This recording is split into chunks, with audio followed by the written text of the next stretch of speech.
salve galera, como é que vocês estão? Tudo bem? Sejam muito bem-vindos ao Momento Rafa com Elis. E como esse é o mês das mulheres, nada mais justo do que eu trazer uma mulher aqui que marcou a história do jiu-jitsu, Ivone Duarte, faixa preta, 6º grau, tricampeã brasileira. Ela foi a primeira mulher a pegar faixa preta de jiu-jitsu que o mundo se tem notícias. Poxa, professora, é uma honra de estar conversando aqui com você hoje. Como é que você tá? Você tá bem?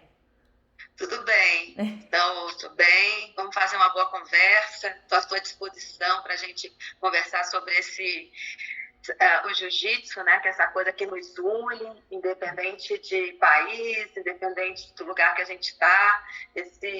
A coisa mágica que é o jiu-jitsu, né? Para muitos de nós, essa filosofia de vida. Vamos conversar, vamos bater um papo gostoso. Muito bom, professora. Só pra gente entender, vamos assim criar meio que uma linha do tempo da sua vida pra gente se situar um pouquinho, tá bom? Você começou a treinar jiu-jitsu em 78? Eu comecei a treinar jiu-jitsu, eu sou de Roraima, né? Eu nasci acidentalmente no Rio, mas minha família é toda de Roraima, e passei minha infância toda em Roraima. E em Roraima eu praticava vários esportes, inclusive, assim, sempre muito incentivada para começar a fazer esporte, desde muito cedo, desde muito criança. E muita liberdade no quintal, morava numa casa, na rua. Então, uma criança que é muito incentivada, estimulada ao esporte, o Rio, nadar no Rio, né, correr na rua. Então, muita liberdade na minha infância. E logo cedo eu fui fazer os esportes que a minha cidade oferecia. Então, eu fiz ping-pong, eu fiz basquete, eu fiz vôlei, ginástica rítmica, e eu fazia parte da minha equipe de competição da minha escola, né? Então, eu adorava a época dos jogos estudantis, né? Eu ia lá participar de todas essas, eu participei, competi em tudo, desde o ping-pong até o basquete. Caramba! Então, quando o último esporte que eu fiz em Boa Vista foi ginástica rítmica, que dá muita flexibilidade, né? Você consegue ser muito flexível. E aí, quando eu cheguei no Rio, em 77, passei um ano sem fazer nada, e o meu irmão notou que eu estava muito angustiada, assim, muito, né, uma pessoa livre, de Muito repente, ativa, né? num apartamento no Rio, né? E ele já fazia jiu-jitsu, o Pascoal Duarte, né?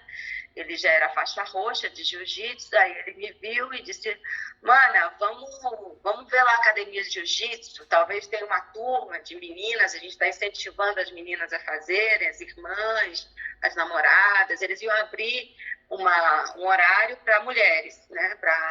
E aí ele me levou logo na primeira aula. Então, eu faço parte da primeira equipe da Academia Oswaldo Alves de Jiu-Jitsu, e nós formamos ali em 79, 80, nós formamos a primeira equipe de Jiu-Jitsu no Rio. E como o Rio era o grande celeiro, era o grande hospedeiro, né, do jiu-jitsu nacional naquele momento, não existiam competições em outros estados, só tinham competições no Rio de Janeiro. Então, o que acontecia no Rio é como se fosse um campeonato nacional. Os melhores estavam ali, os melhores lutavam ali. Eles, como não tinham só tinha um ou dois campeonatos por ano, no máximo 3. Então, quando eles não competiam no jiu-jitsu, os grandes nomes do jiu-jitsu, eles iam competir no judô, no grego-romana, eles iam buscar outro esporte para testar a sua capacidade de luta. Eles iam fazer lutas de vale tudo, né? Porque o contingente de atletas do jiu-jitsu naquela época era uns 5 mil, 4 mil, era muito pouco. Né? E depois que houve um grande boom da expansão do jiu-jitsu nacionalmente, depois para vários outros países, né? Mas então o grande lugar, né, assim, que o jiu-jitsu começa a se propalar, né? Não é onde ele nasce, mas é onde ele começa a se propalar, é no Rio de Janeiro, né? Então eu fui para essa primeira aula. Olhei para aquilo, achei uma coisa estranhíssima. Imagina, uma pessoa que faz vôlei, basquete, ping-pong, ginástica rítmica, aquela com a fita, com a bola, né? Ginástica rítmica. Olhei para aquilo e falei, nossa, que coisa estranha. Aquela galera fedida, né?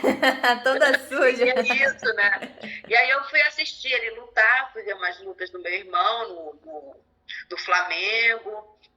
tinha outro estádio muito perto da minha casa, ali no Jardim Botânico, eu morava no Maitá, tinha uns campeonatos, eu disse, mano, eu vou lutar hoje. Aí eu nem sabia contra quem que ele ia lutar, ele ia lutar contra o Royce Gracie. E eu não sabia. Aí ele disse, mano, eu vou fazer uma luta com não sei quem. Aí eu vou lá ver. Cheguei lá, aquele monte de gente na volta. Antigamente não tinha o placar eletrônico, tinha o tatame de palha de arroz, com aquela lona que queimava o rosto da gente, as mãos, tudo e tal.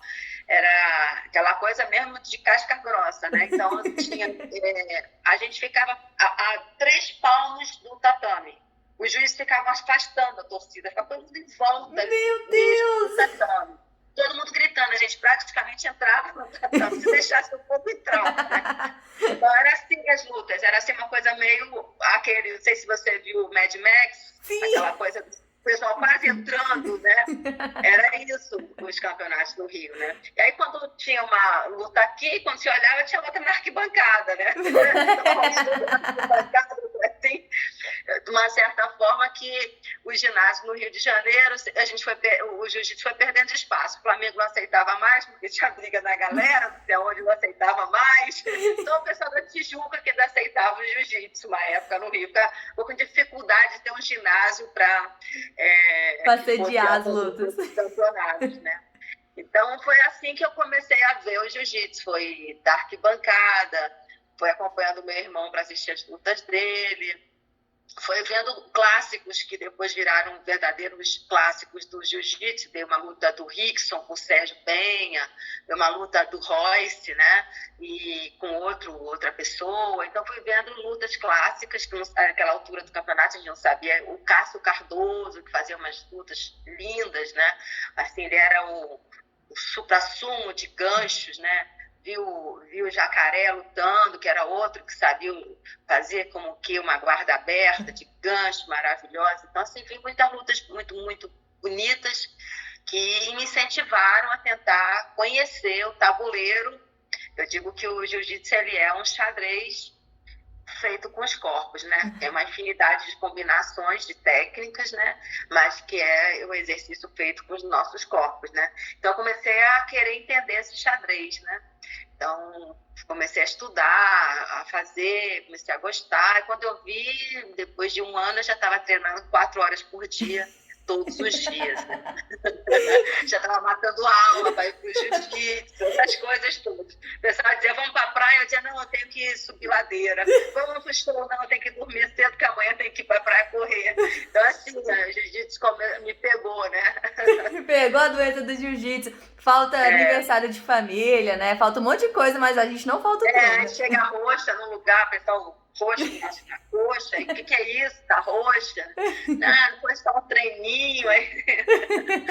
Caramba, professora, que massa, você pegou o início mesmo de tudo. Caramba, E como é que foi a luta do seu irmão com o Royce? Se você lembra? Essa foi uma luta que, inclusive, está no livro que conta a história do professor Carlos Gracie. É uma pesquisa muito bem feita, né? Da Sheila Gracie, né? Que vai lá buscar os primórdios e faz o histórico da vida do pai.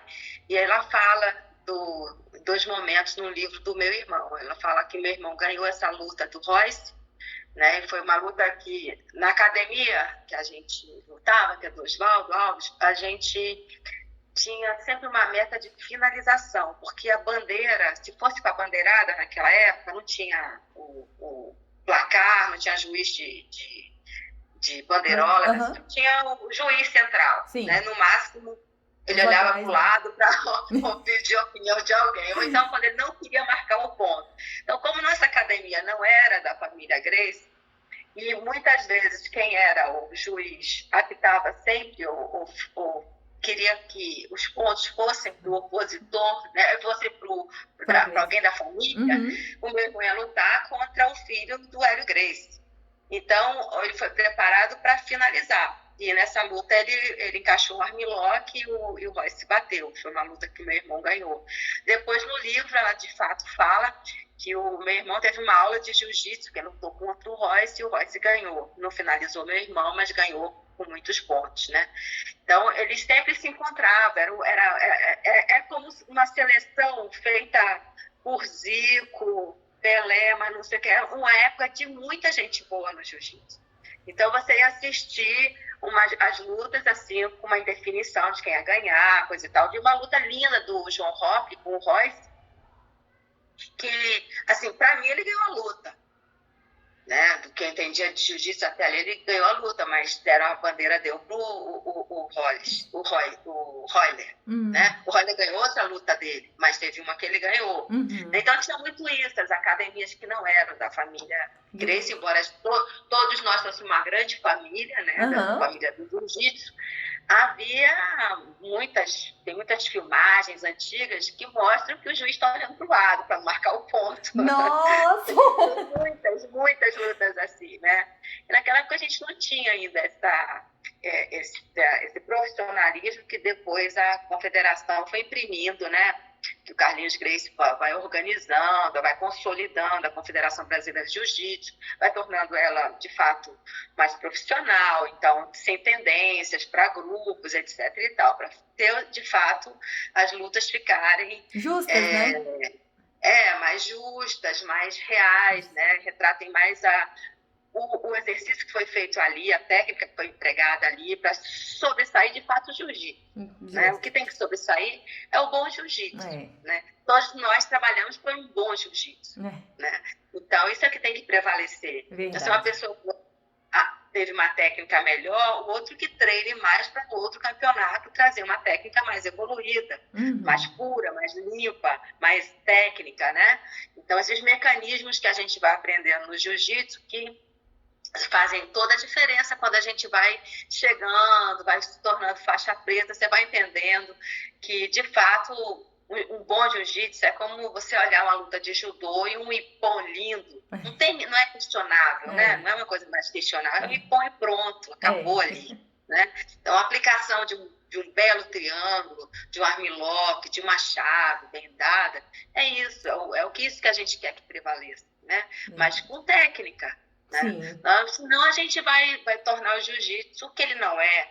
Ele é uma arte suave, a gente não pode ir pro caminho da barbárie, né? A força bruta, do não sei o que, se pôr assim, né? Ainda mais nós, mulheres, nós ainda temos essa primazia de, como mulheres, apurar muito mais a técnica. Porque nós não somos assim, a pessoa que busca a força. É a velocidade, o emprego de uma boa técnica, é chegar do lado. É um jogo que eu vejo, às vezes, até no vôlei eu vejo isso. Né? Você vê a técnica ali mais apurada do que a coisa bruta do jogo masculino, né? Porque quando você vê um vôlei feminino, você identifica melhor a técnica. Né? Eu acho isso também no jiu-jitsu. Verdade. As mulheres são mais técnicas, a gente realmente busca mais a técnica, né? Verdade.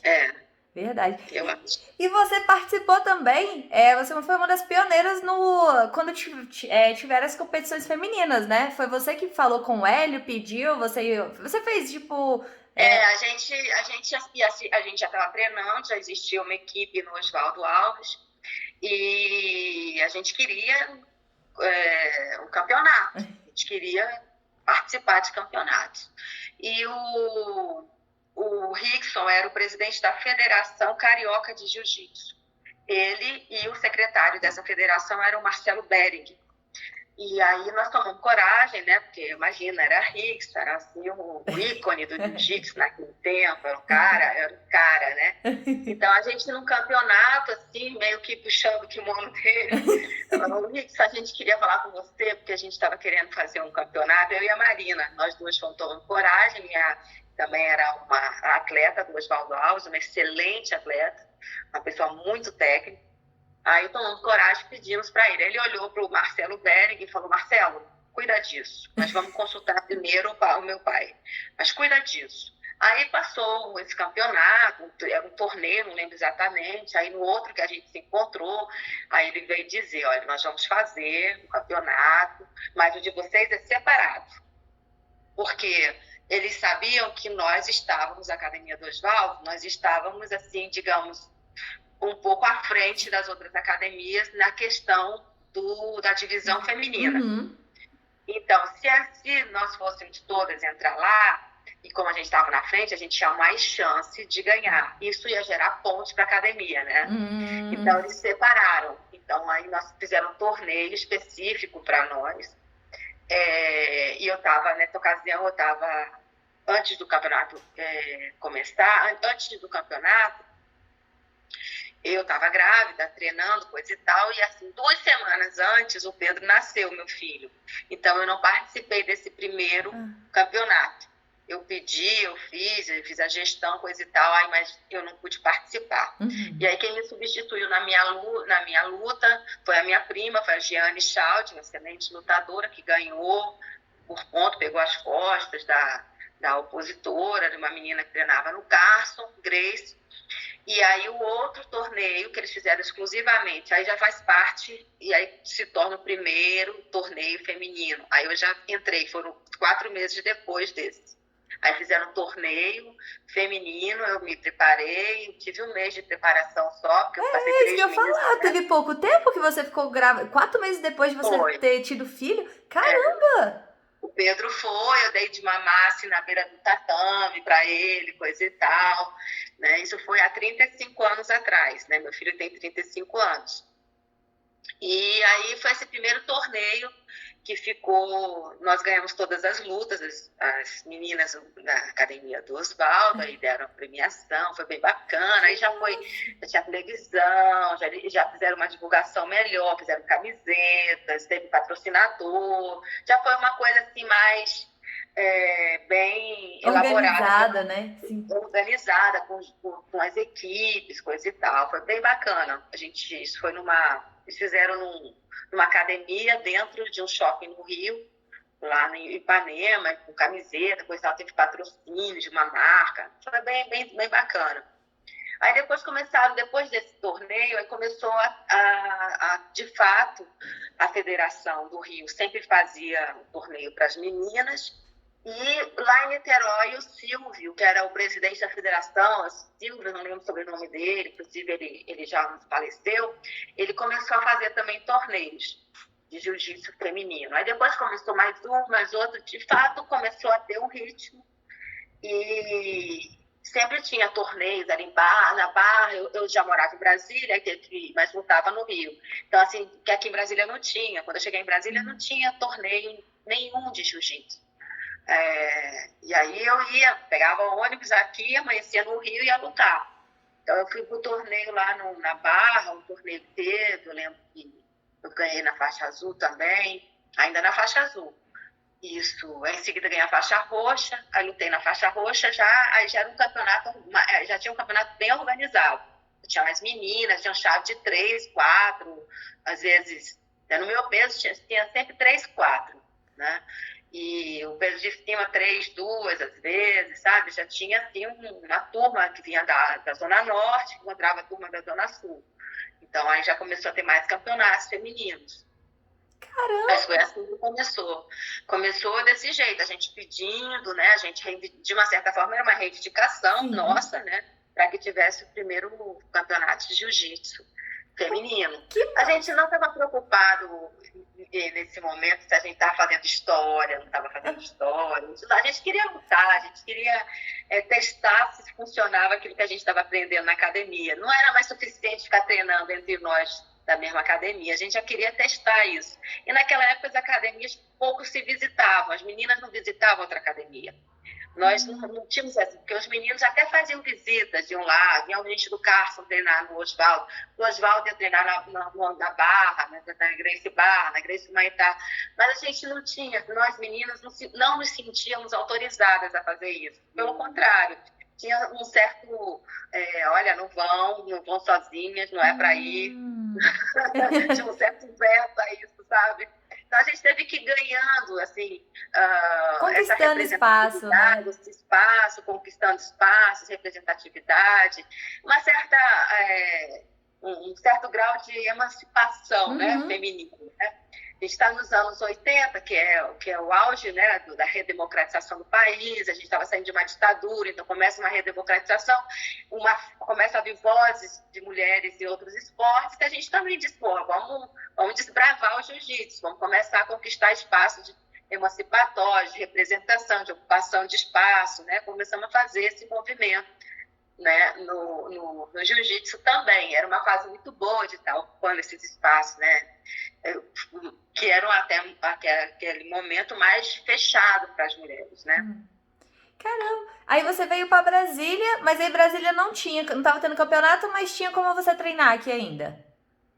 Então, aí eu fui uma academia na 708, 709, do Júlio Adnet. Ele era do judô, ele era um árbitro internacional de judô, ele foi um praticante de judô, e ele tinha um espaço pequeno lá do jiu-jitsu, que o mestre Armando Brits dava aula de jiu-jitsu. Mas, na verdade, para mim que vinha do Rio, eu olhei mais como uma aula de defesa pessoal, a parte do jiu-jitsu de defesa pessoal, do que de chão propriamente dita, porque a aula era 1 hora, 50 minutos era aula de defesa pessoal, 10 minutos as pessoas ali davam rolinha, mas era um rolinha muito curto, né?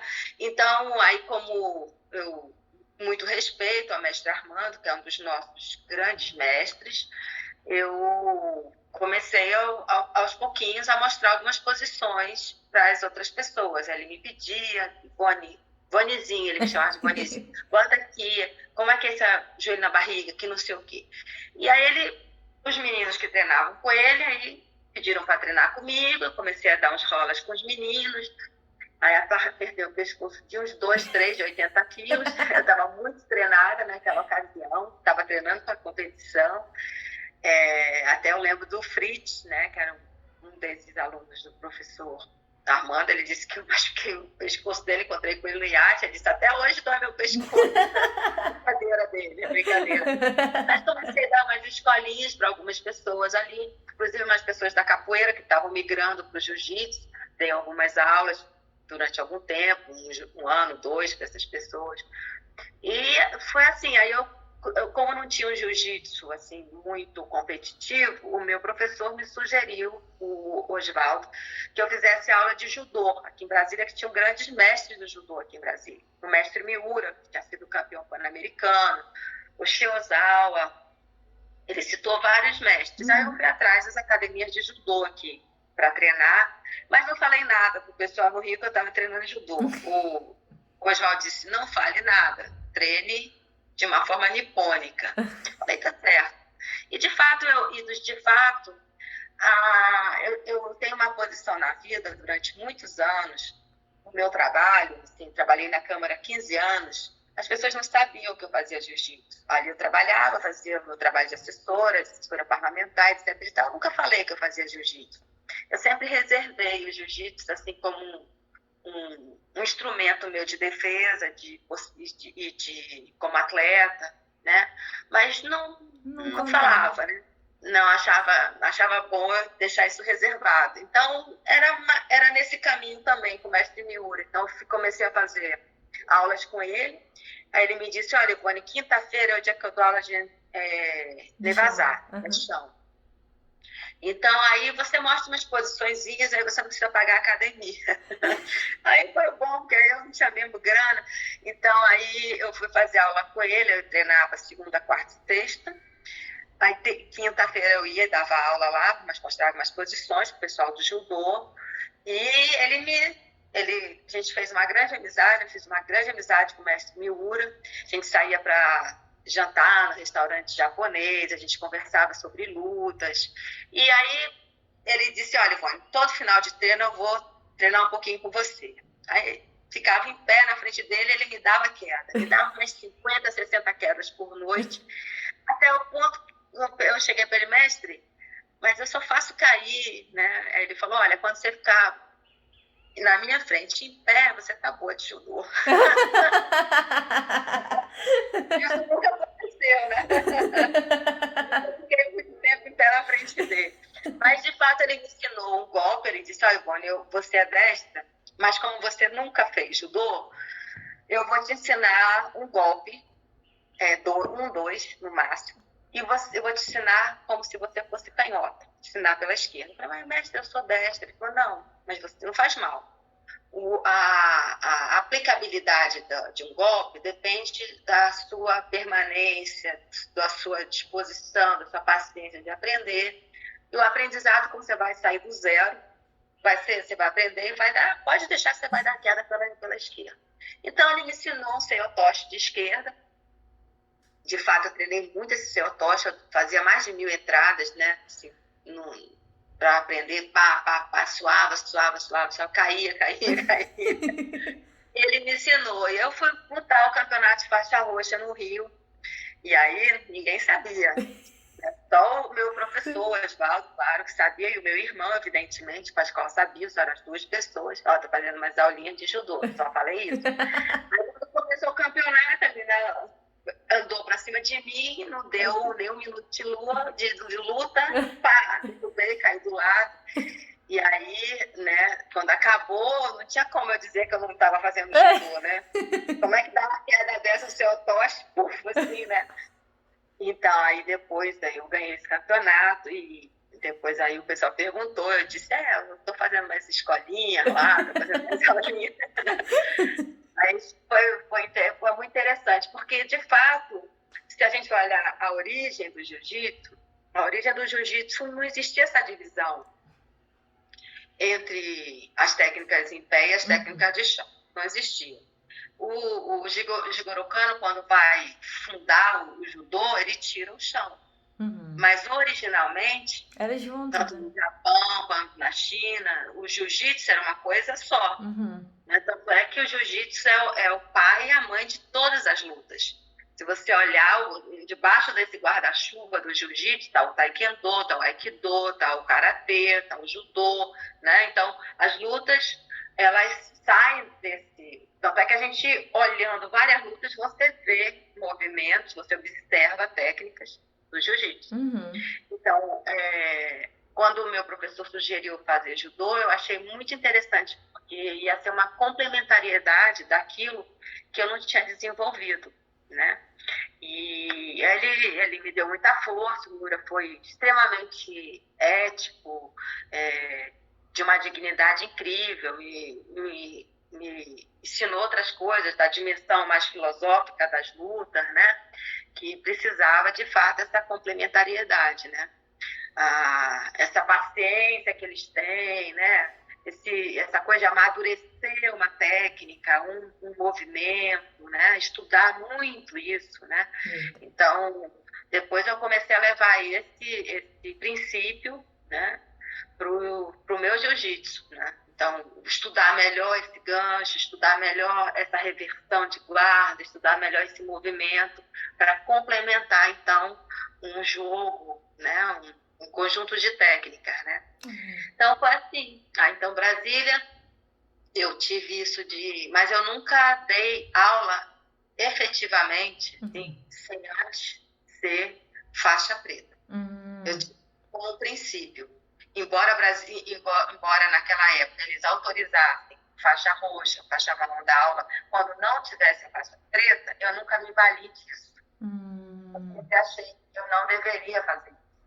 Então, eu só vou, de fato, dar aula depois, nos anos 90, que aí eu vou fundar a minha equipe de jiu-jitsu.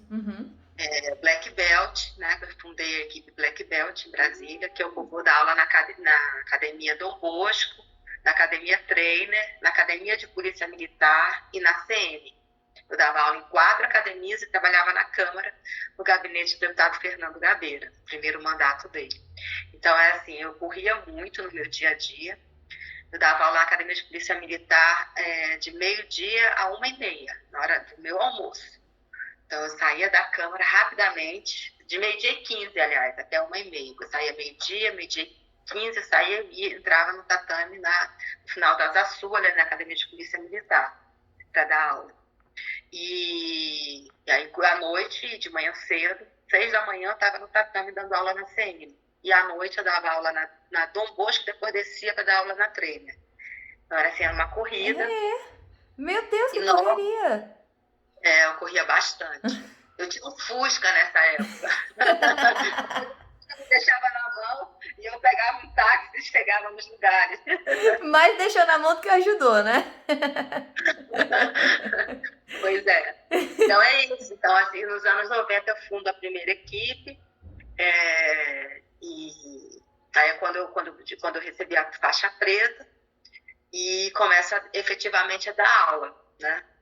Aí fundei, meus alunos começaram a participar de campeonatos, etc e tal. De turma mista? Turma mista. Eu tinha um horário para criança, Uhum. mas aí eu mantive o mesmo modo operante da minha academia no Rio, que era mulheres e homens juntos. Uhum. Eu não vi nenhum problema, nenhuma... A gente vivia muito bem no Rio também, assim, eu mantive isso aqui. Eram turmas mistas, mas majoritariamente tinha alunos homens. Homens, né? Poxa, e nunca rolou nenhum preconceito por treinar com você, nem nada? Não, porque eu sempre falo que técnica não tem sexo. Verdade. Técnica não tem sexo, não tem cor, não é racista, não é sexista, não tem. A técnica, ela prevalece. Você vê uma técnica no homem, você vê uma técnica numa mulher, você vê uma técnica numa criança. Técnica não tem isso. Verdade. Então, você tem que, se você mostra o movimento. Na primeira aula que eu fui dar na Academia de Polícia Militar, foi muito interessante, porque eu fui convidada por um amigo meu que dava aula de judô.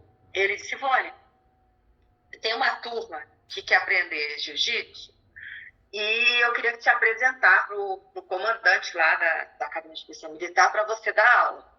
Mas ele disse, olha, eu vou te apresentar. Eu achei que era assim, sentar na sala com ele, conversar, coisa e tal, que nada. Quando eu cheguei lá, estava a turma toda já esperando.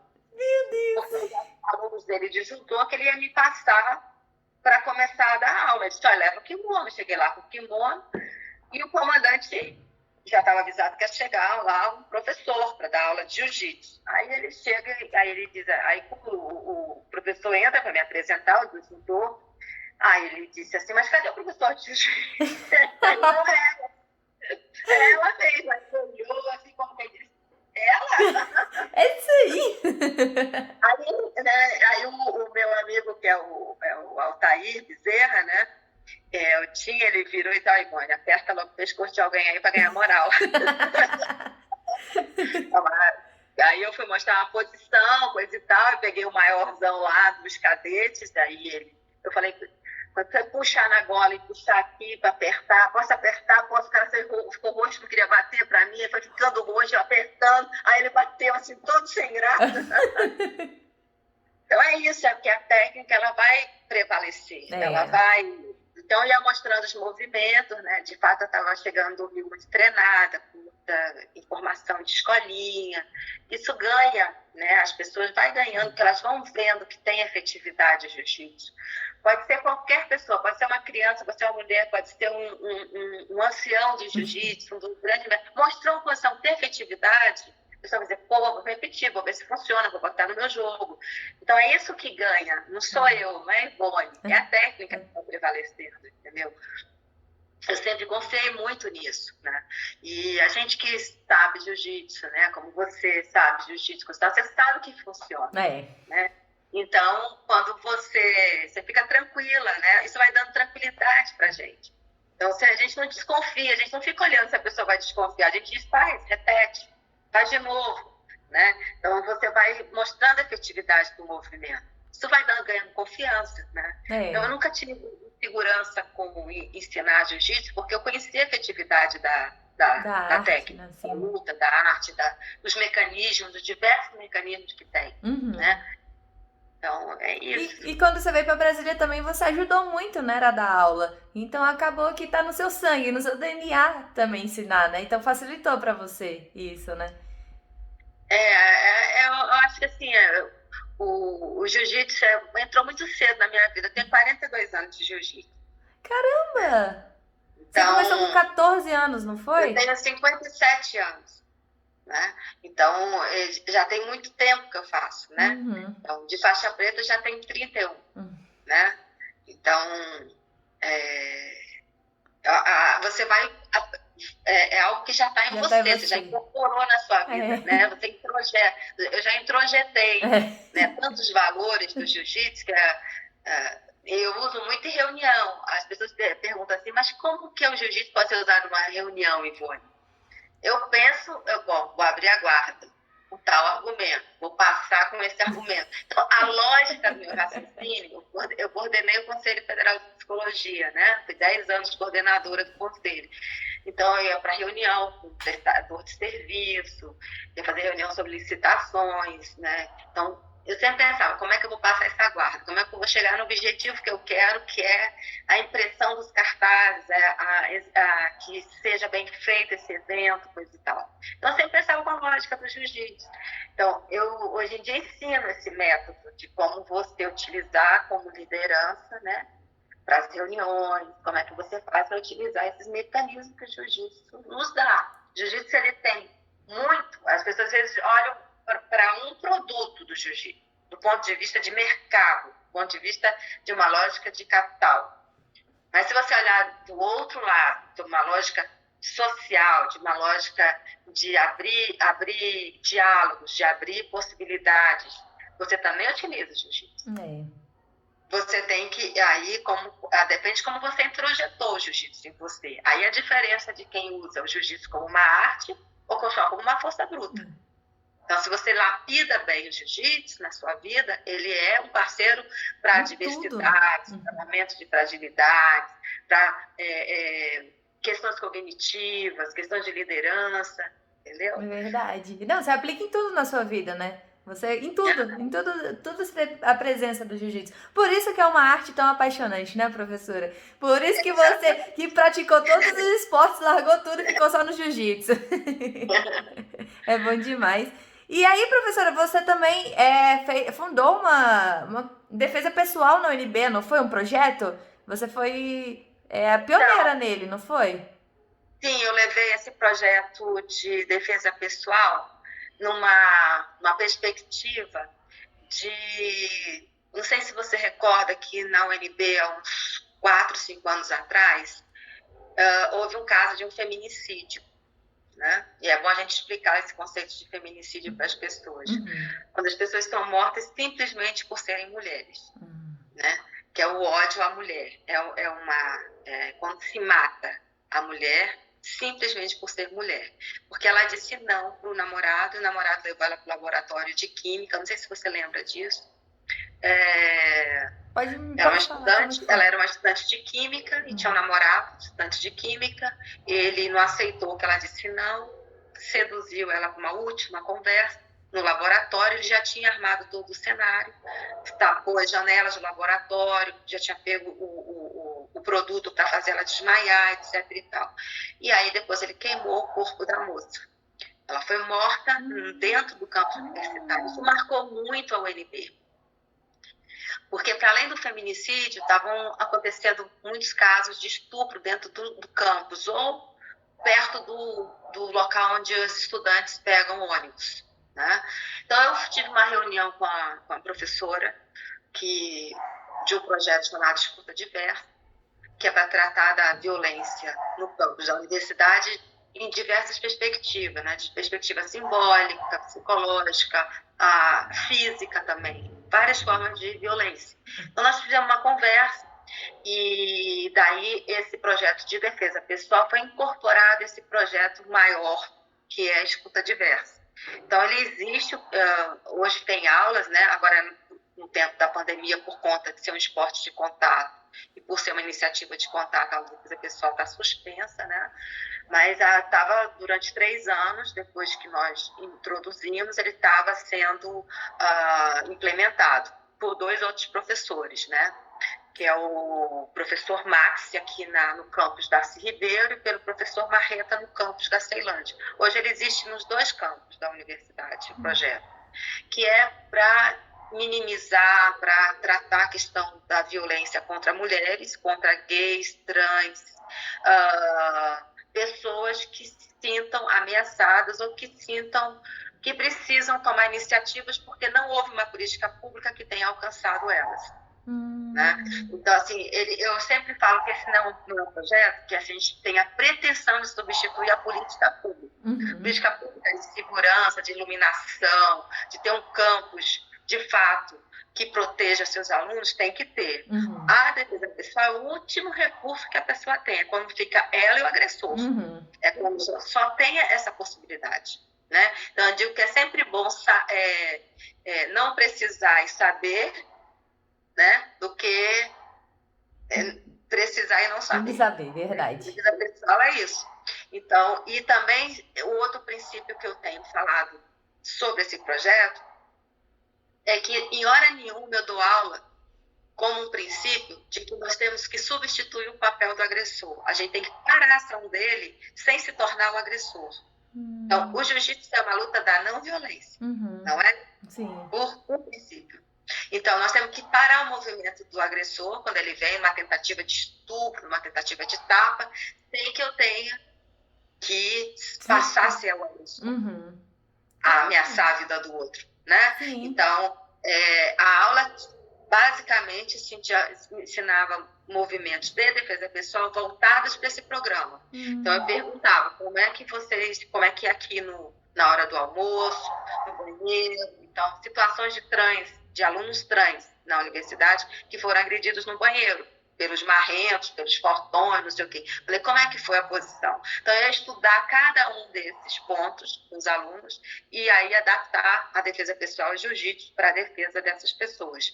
Então, meninas que foram estupradas durante a ocupação do campus, meninas que foram estupradas em pontos de ônibus, eu ouvi o relato e aí a gente desenvolveu técnicas de defesa pessoal.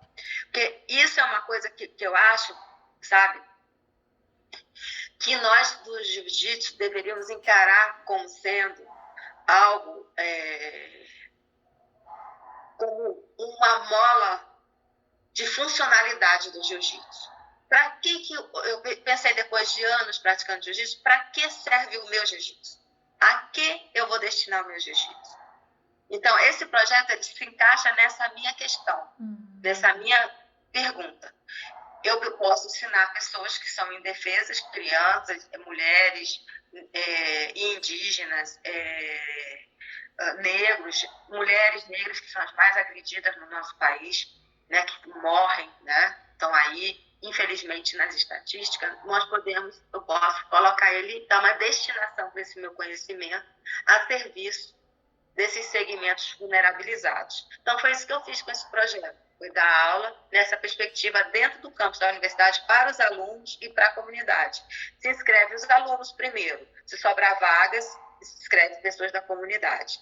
Então, as turmas, sem turmas, a turma do Marreta estava com 60 pessoas antes um pouco da pandemia, inscritas, né? Eu fui dar uma aula lá em 2019, quando eu já estava morando no Chile, dei uma aula lá para eles, fizemos uma conversa, eu e a professora Tatiana Leonço, que é essa psicóloga que me convidou para trabalhar a defesa pessoal dentro desse projeto, né? E aí esse projeto virou um pouco referência para outras universidades federais. A Universidade Federal de Roraima também fez um projeto nessa perspectiva. A Universidade Federal da Bahia está examinando a possibilidade de adotar esse projeto. Estava antes da pandemia, né? O projeto em Roraima ele tinha assim, uma fundamentação muito interessante, porque lá, como tem muitos imigrantes venezuelanos, e elas estavam sendo muito assediadas, violentadas, porque tinha muito imigrante, tanto da Guiana quanto da Venezuela nesse projeto.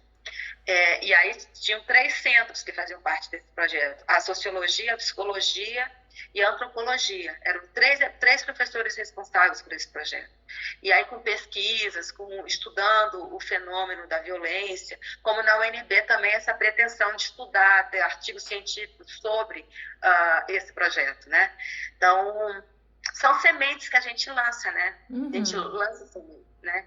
E alguns dão frutos, outros não dão, outros a gente tem que melhor, quando olha que não foi bem, reparar, melhorar, fazer autocrítica dos projetos, né, na perspectiva de novo se colocar a serviço, né, desse bem comum, né?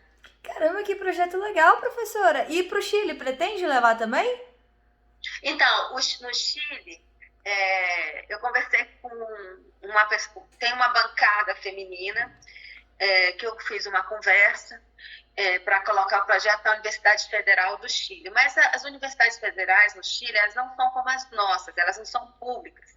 elas Hum. também são pagas. Uhum. Então, aí é outra linguagem, né? Então, nas universidades federais do Brasil, eu fico muito tranquila porque não rola grana.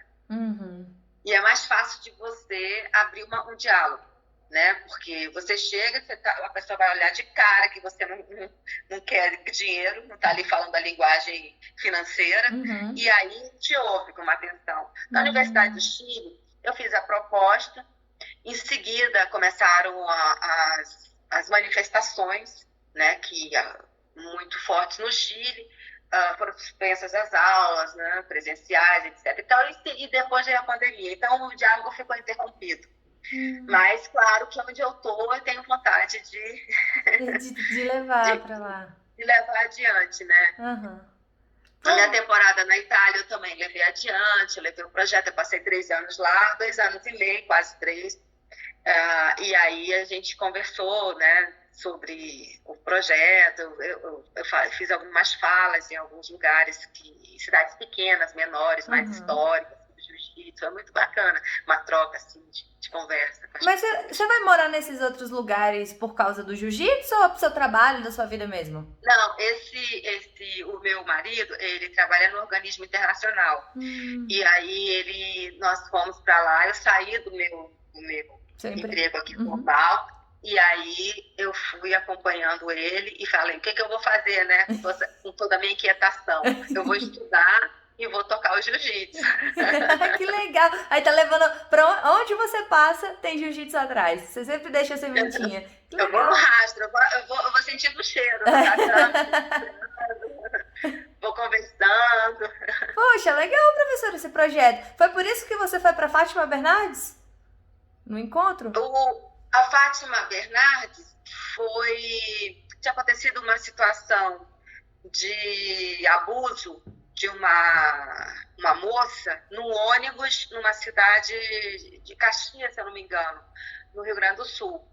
E aí o programa da Fátima Bernardes fez uma pesquisa, acho que no Google, coisa e tal, procurou, me achou lá, aí viu lá, professora da aula de defesa pessoal para gays, trans, negros, na Universidade de Brasília. Aí me ligou a produção do programa, me contou o caso e me pediu para ir lá mostrar algumas técnicas de defesa pessoal durante o programa.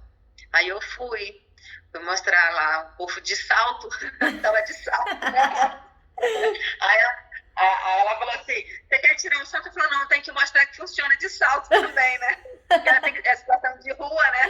Vamos lá, vamos ver se eu vou cair junto ou não. Eu mostrei a tentativa de puxar. O que a moça falou que aconteceu no ônibus, a gente reproduziu a cena e eu mostrei como ela podia ter se defendido usando técnicas de defesa pessoal. Caramba, que legal! E aí, como é que foi estar no Estúdios Globo, professora? Lá é muito grande? Me conta, vamos fofocar sobre a Globo. Como é que é Olha, lá? deve ser enorme, mas eu só fui onde grava o Fátima Bernardes. Então, como eles te convidam, eles te pagam a passagem, né? E Hum. aí te colocam no hotel, me colocaram no hotel já perto lá de onde ia gravar, depois da Barra. Depois de Jacarepaguá onde tem os estúdios, né? Tem cada casinha lá é um estúdio, né?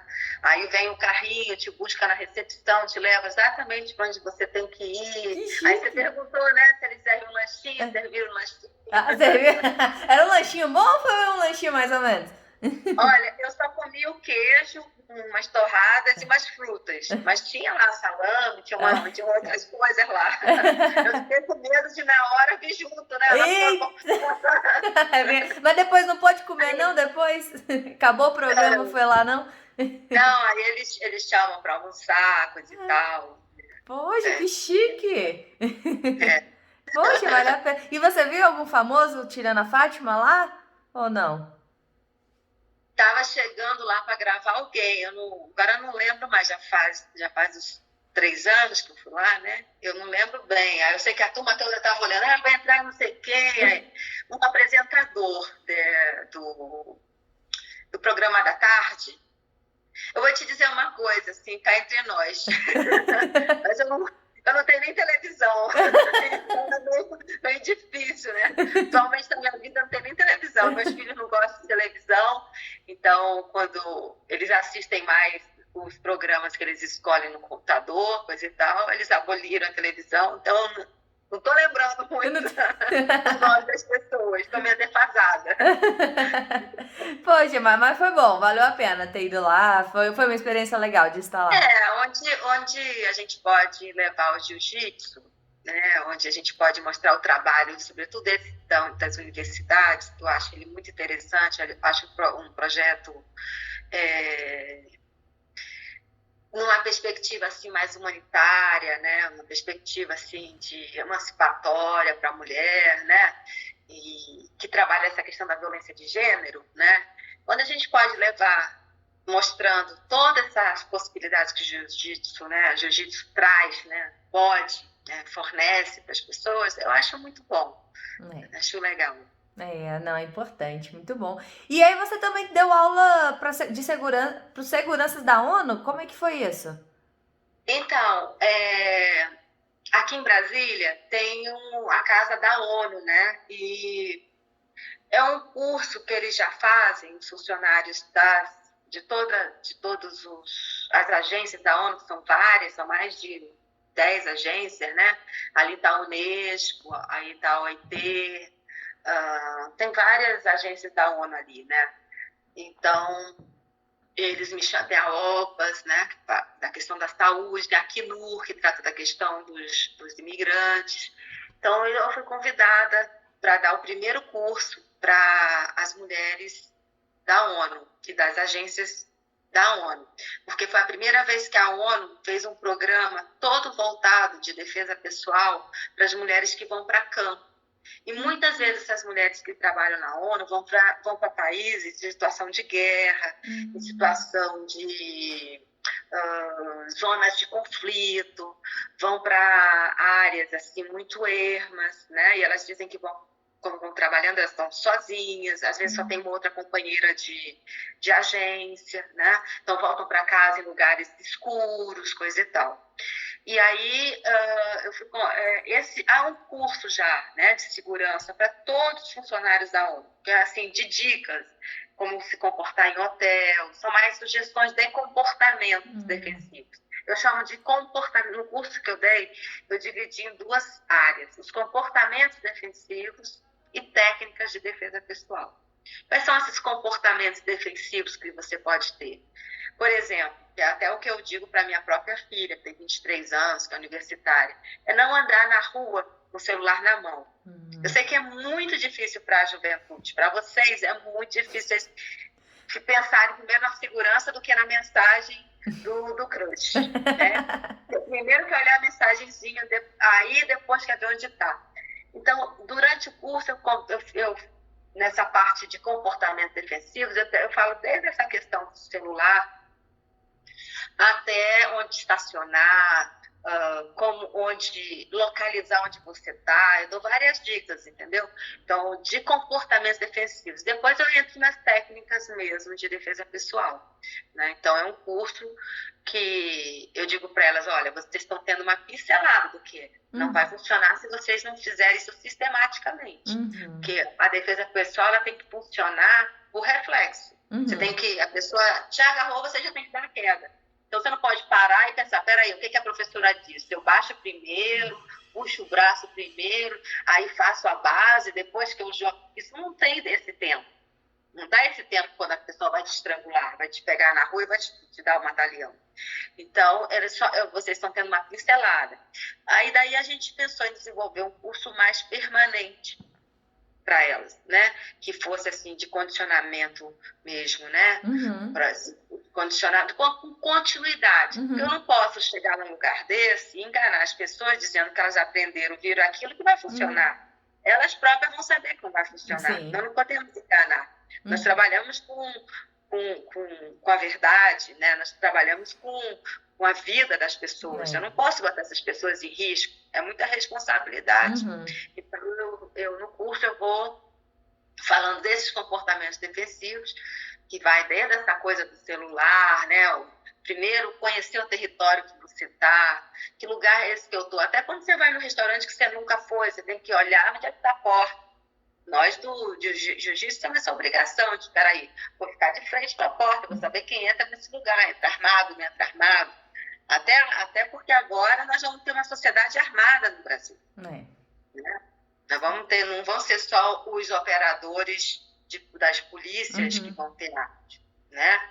E que eu particularmente acho isso um atraso, eu não considero isso bom. Eu sou uma pessoa que se posiciona diante das questões. Então, a minha posição é de que a arma tem que ter aquela pessoa que foi preparada psicologicamente, que sabe lidar, que faz a segurança, o policiamento e a defesa de cidadãos. Nós pagamos Estado para isso, né? Os impostos para isso. Então, eu acho que, ainda mais eu que sou do jiu-jitsu, acho que nós somos para ser pacifistas, nós não somos para criar situações de matar, morrer, né? Nós estamos pela preservação da vida. Sim. Então, eu falo dou essas dicas, né?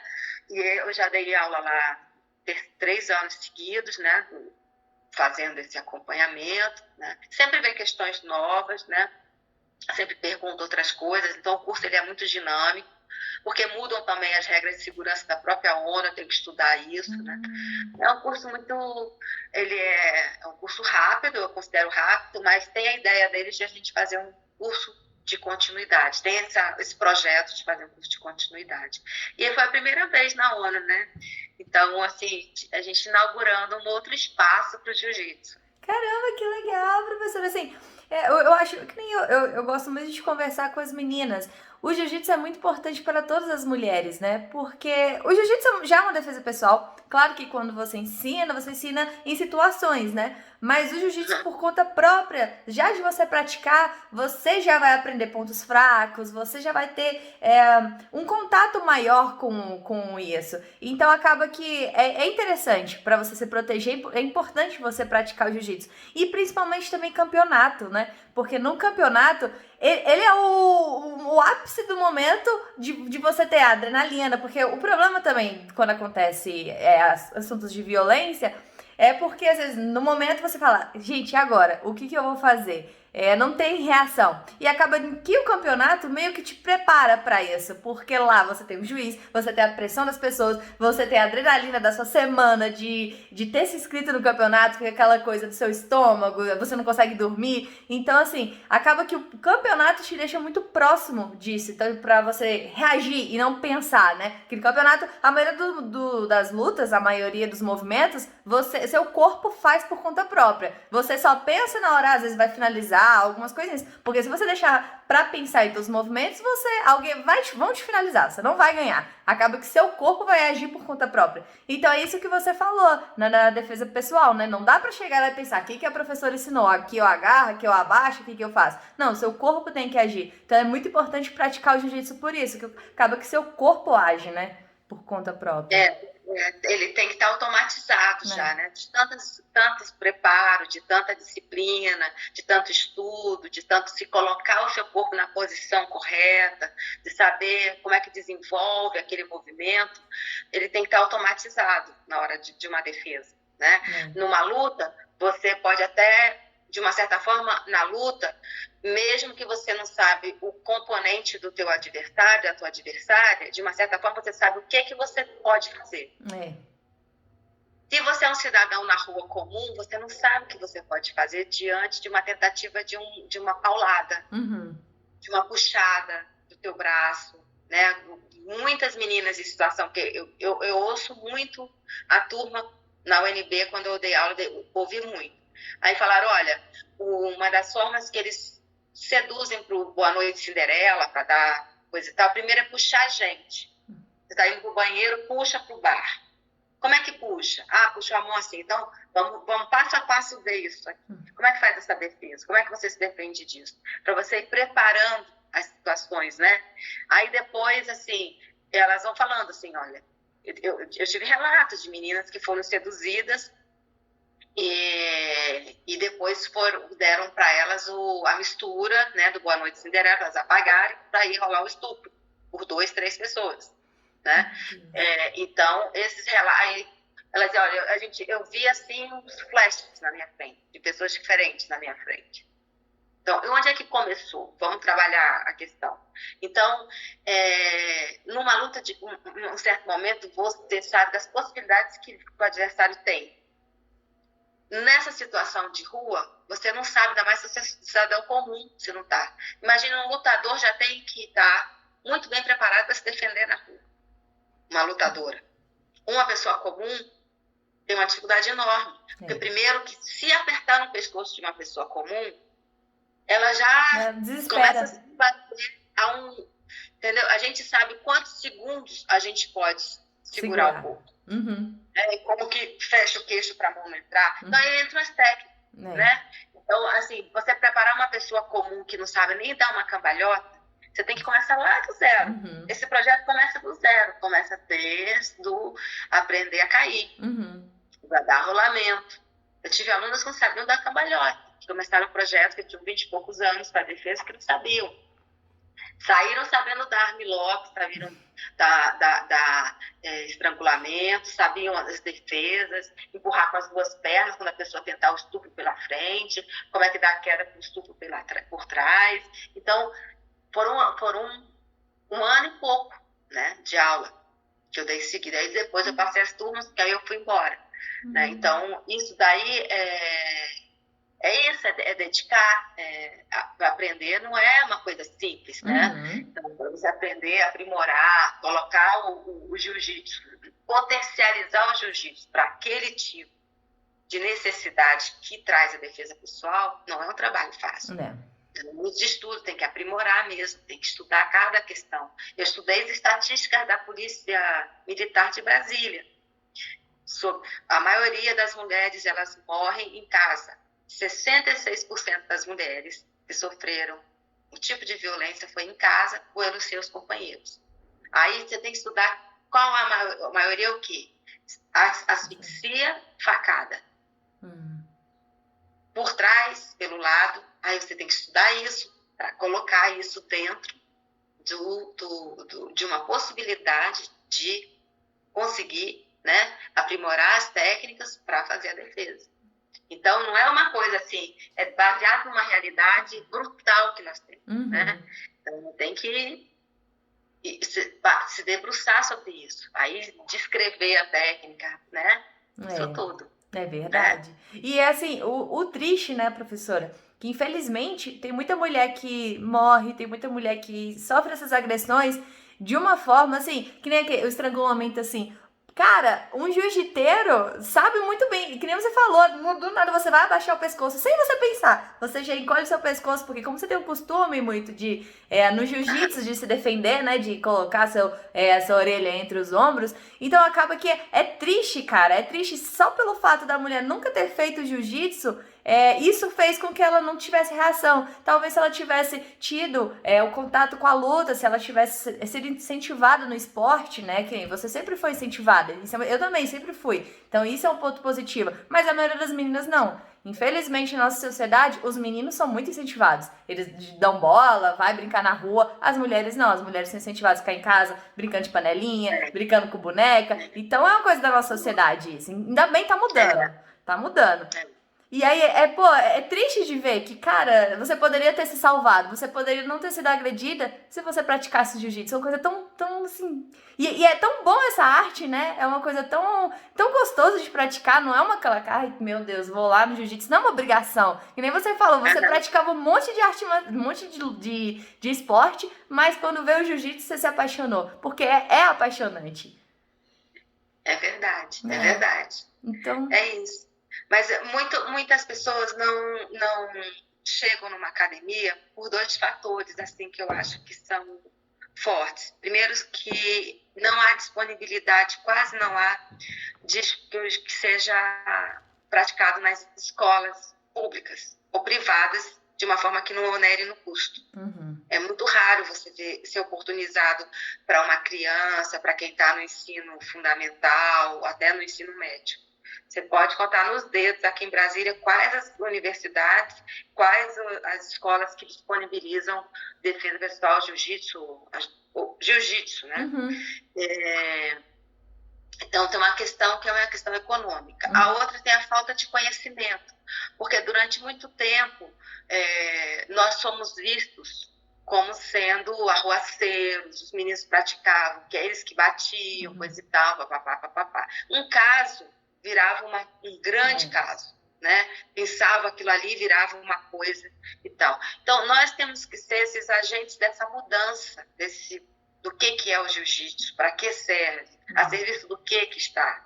Nós temos que nos colocar a serviço, nós que já temos quem tem uma certa maturidade sobre a prática do esporte, do jiu-jitsu, competitivo ou jiu-jitsu inserido num projeto como esse, nós que sabemos de todos esses benefícios, nós precisamos ser agentes dessa mudança de que conceito que o jiu-jitsu tem na sociedade.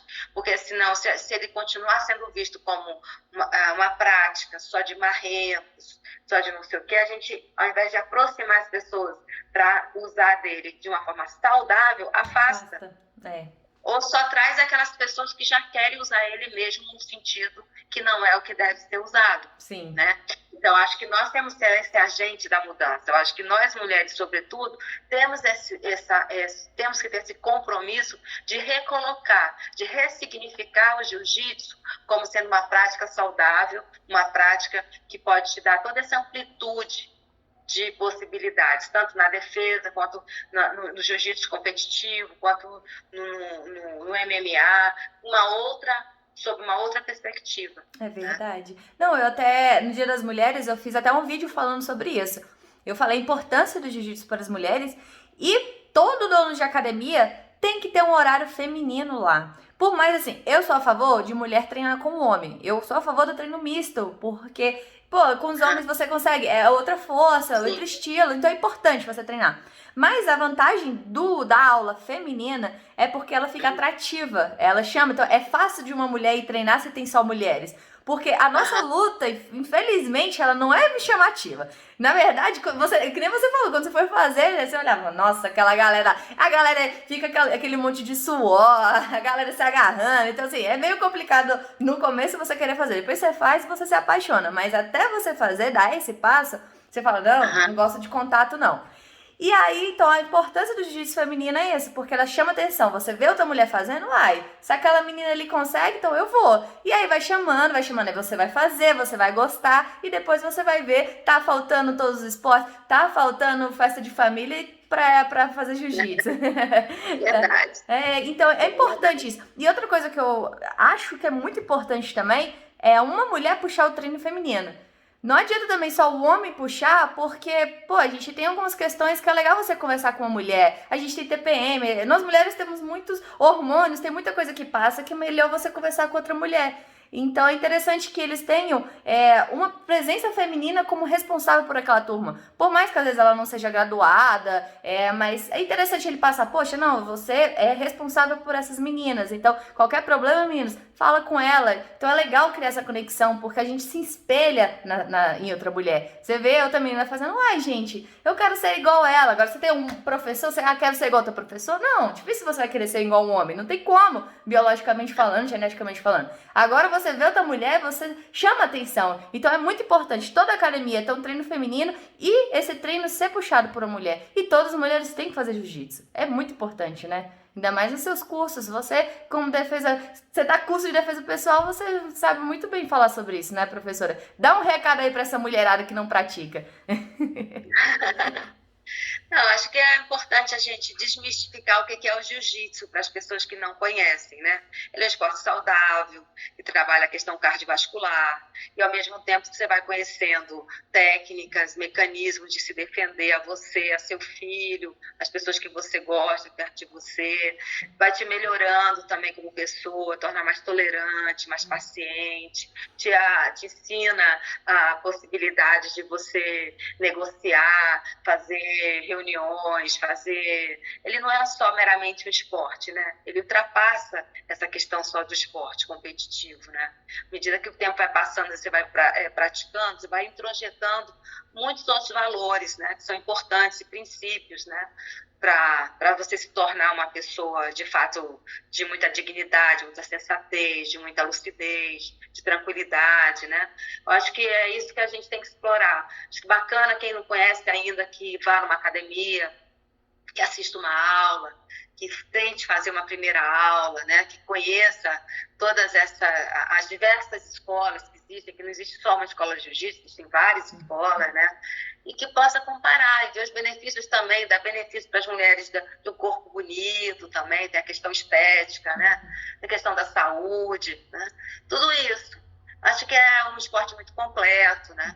Então, por trabalhar também essa questão das nossas possibilidades da nossa saúde mental, né? Então, acho que é não criar um preconceito, mas se abrir para conhecer, se não conhece, é algo novo. Se já pratica, que continue praticando, porque já sabe o que é bom. Né?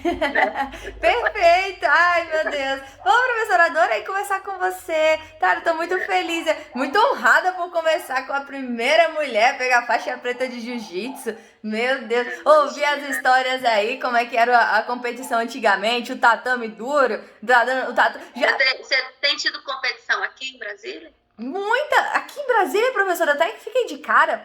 Cara, chegou um momento, antes da pandemia, todo final de semana tinha competição. Eu tava toda... Mas pra menina também? Aham. É, que legal. Vou procurar saber do calendário para assistir algumas lutas aí. Isso, vai ter... Agora, por causa do lockdown, né, tinha muito programado já. Aqui tem muita luta casada aqui em Brasília. Muita luta casada mesmo. Tem bastante. Aí deu o lockdown, aí teve muitos eventos que foram cancelados, outros foram adiados. Agora estamos esperando, né? E agora, mas, pô, chegou um momento, era todo final de semana tinha um campeonato, professora. Todo final de semana. Olha! Acabou que, tipo, por muito tempo ficou só Rio de Janeiro, São Paulo, né, sendo grandes centros. Não, Brasília tá chegando ao ponto do Rio de Janeiro, assim. Grandes competidores, grandes nomes no esporte estão surgindo aqui no Brasil. Você tá na faixa preta também? Tô na faixa marrom. Quase preta. Marrom. Que legal. Por tempo já rolava preta. O problema é que quando a faculdade, aí acaba que deu uma atrapalhada. A faculdade atrapalhou meus treinos de jiu-jitsu, tá vendo? Tá vendo como é? Tá vendo? Tá vendo? Eu chegava na faculdade, o professor olhava pra mim e dizia: diz logo, presente e vai embora. Porque você vai embora. Exatamente. É isso, professor. Vai assistir a aula toda, professor. Exatamente. Aí acabou que a gente deu, mas eu tô na marrom aqui. Que coisa boa. É bom demais. Ai, jiu-jitsu é muito bom. Pois é. Você tá com quantos anos? Tô com 25. E ainda tem um tempão aí nesse jiu-jitsu. Tem, eu comecei com 15. Comecei ele com 15 anos. Até comecei quase com a tua idade. Começou com 14, não foi? 14 para 15, então, eu comecei também. Comecei pra 15 para 16. Mas foi muito bom. E eu também tinha esse preconceito. Eu fazia luta em pé. Eu sempre, igual você, sempre pratiquei todos os esportes possíveis, eu pratiquei também. E aí fui fazer, eu queria fazer MMA, fazer já Muay Thai, fiz boxe chinês, essas lutas assim. Aí eu falei, não, quero MMA. Aí o professor, não, vem, vamos fazer jiu-jitsu. Aí eu falei, só jiu-jitsu? Eu gosto de porrada. Ele, vai, faz, mulher. Aí acabou tudo. E esqueci, nunca mais lutei luta em cima, só jiu-jitsu. Nem malhar, eu malhava mais. Eu voltei agora a malhar. Eu nunca malhei na minha vida, sabe? Não? Não. Eu sempre fiz um esporte. Agora, academia, assim, muito raramente. Eu começava e parava, não gostava daquela coisa de ficar perto do aparelho. E eu não via graça.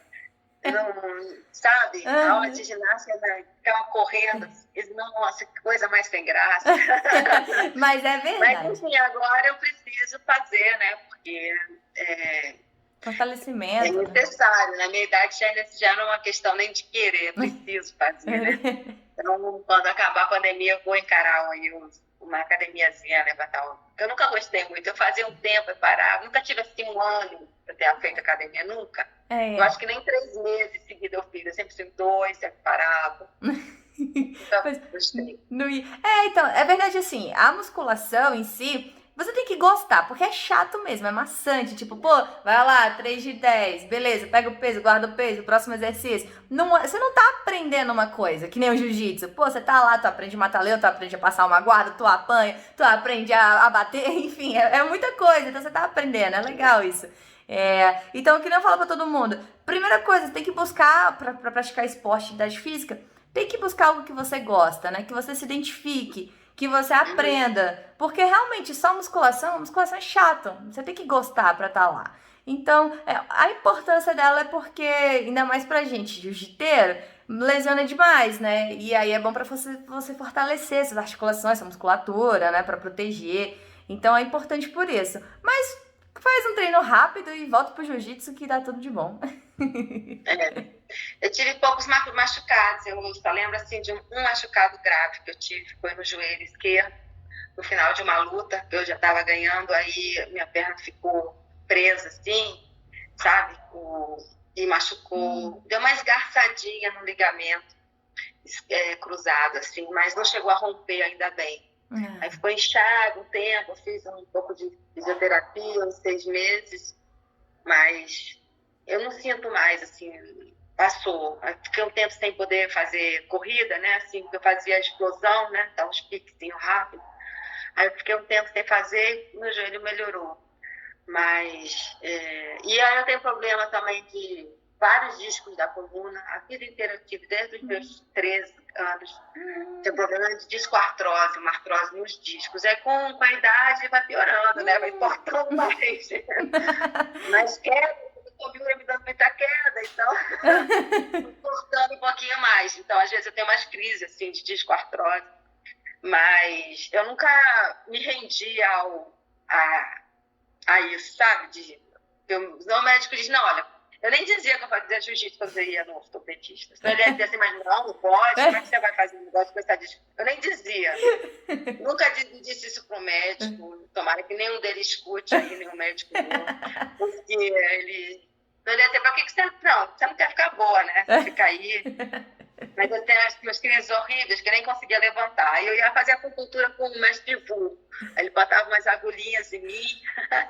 Dizia, mestre, bora, vou ficar boa. Porque eu tenho que treinar daqui a pouco.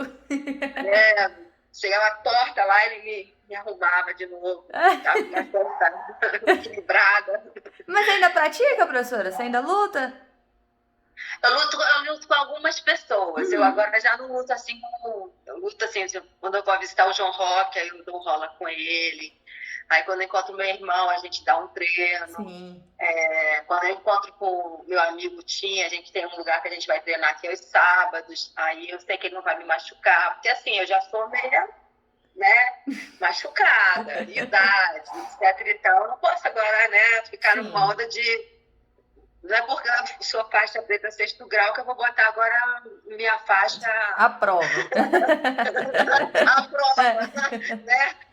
Não é isso, né? Não. Então, eu não preciso mais disso, né? Sim, não. Agora, eu tô, como diz meu irmão, agora nós estamos numa fase do jiu-jitsu conceitual. Isso. Exatamente, é praticar por hobby. Sim. Né? Eu dou mais aulinhas pela internet mesmo, para alunos meus, assim, da antiga, que fazem agora com os filhos. Nessa pandemia, mostro umas posiçõezinhas, mostro com a minha filha. E é isso. No mais, eu ando, caminho, nado quando posso, né? Faço coisa mais leve, assim. Mas sempre ativa, né, professora? Sempre. Não pode parar, não. Verdade. Tem sempre botar em movimento. Né? A gente precisa manter o corpo bem, tempo saudável, né? Isso? Verdade. Perfeito. Pô, professora, eu queria... Você dá aula, então, em Sobradinho. Isso, em Sobradinho. Dou em Sobradinho no Serra Azul. Uma hora eu vou te visitar. Isso, agora você tá aqui em Brasília, né? Vamos lá. Agora com a pandemia a gente tem que dar um tempo, aí a situação tá grave. É verdade, mas quando acabar pelo menos o lockdown, a gente faz todo mundo de máscara, cada um no seu quadradinho, como tava disponível antes, né? Eles devem estar liberando mais pra frente quando diminuir esses números, né? Aí a gente faz um treino, nesse treino. Vai ser legal, as meninas vão gostar de te ver. Tá bom. Tá bom. Então tá bom, professora, muito obrigada pelo nosso bate-papo de hoje. Desculpa pelo tempo. Foi tão bom conversar com você, ouvir as histórias. Adorei. Falar em história, eu vou te dar uma dica. Assiste tá no Netflix, não sei se você já viu. Assiste A Guerra dos Samurais. Não. Vai contar a história dos samurais antes da unificação do Japão. não tem jiu-jitsu, Aham. mas é para a gente entender como é que chegou na época dos samurais mais pacifistas, eles passaram pelo período de guerra. Então, só para entender a história dos samurais. Pô, É legal, a qual o pesquisa nome? é bem feita. A Guerra dos A Guerra Samurais. dos Samurais. Pode deixar, já tô anotado aqui. Aí, ó, galera, bora assistir todo mundo.